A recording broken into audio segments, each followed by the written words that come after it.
আসসালামু আলাইকুম। আমরা এখন আছি Boulevard City, Riyadh, Saudi Arabia. বাচ্চাদেরকে নিয়ে আজকে আসছি এখানে। সামনে ছিল দুইটা ড্রাগন।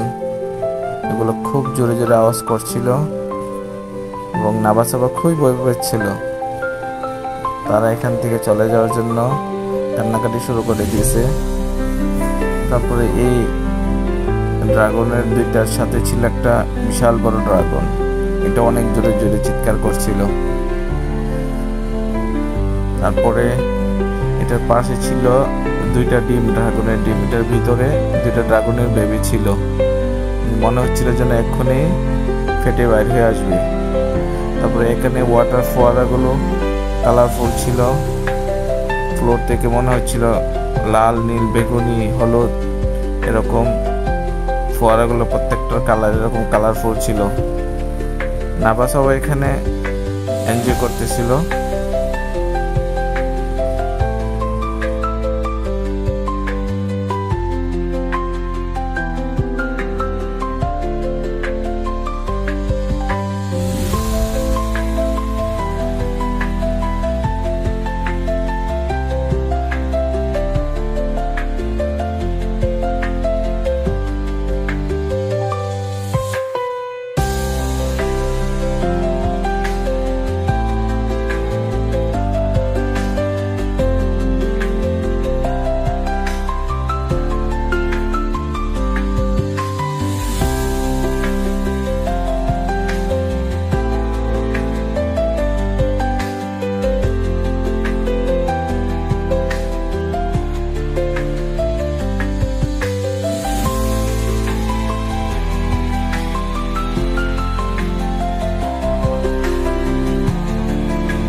ওয়াটার ফোয়ারাগুলো শেষ করে আমরা যখন একটু সামনে গেলাম, দেখলাম ডিজিটাল ওয়াটার ফোয়ারা।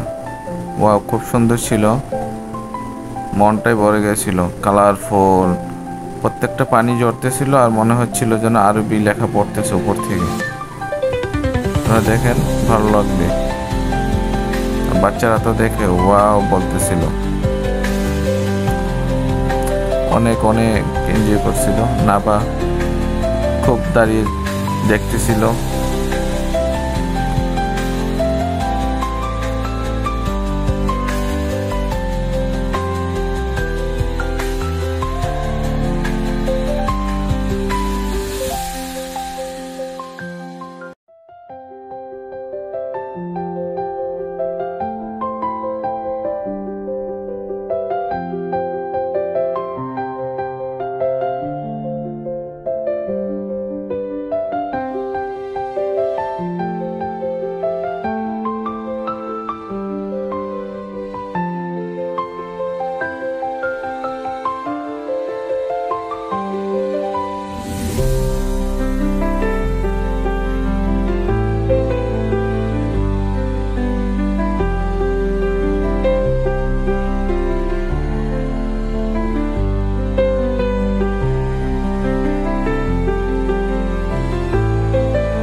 আমরা হাঁটতে হাঁটতে অনেকক্ষণ ক্লান্ত হয়ে গেলাম। তারপরে একটা ভূতের ঘরের সামনে দাঁড়িয়েছিলাম। হঠাৎ করে দেখি 3-4টা ভিনগ্রহী মানুষ সামনে দিয়ে হেঁটে যাচ্ছে।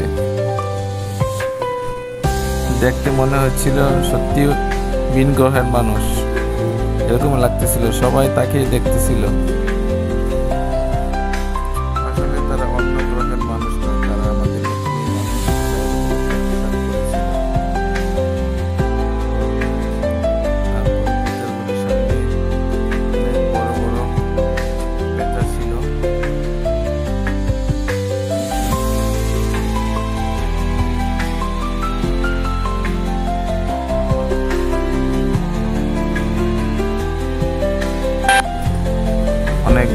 পেঁচা ছিল, পেঁচাগুলো তাকিয়েছিল। আর ভূতের ঘরের প্রত্যেকটা জ্বালানায় আর্টিফিশিয়াল ভাবে ভূত বানানো ছিল। ভিতরে যেতে পারি নাই, নাবা সাবা বই পাচ্ছিল, তাই ভিতরে যাওয়া হয় নাই। ভিতরে অনেকগুলা ভূতের আকৃতি বানানো ছিল, বাহিরটা ছিল এরকম ভয়ঙ্কর। সবাই ভালো থাকবেন, সুস্থ থাকবেন এবং আমার সন্তানদের জন্য, আমাদের জন্য দোয়া করবেন। আল্লাহ হাফেজ।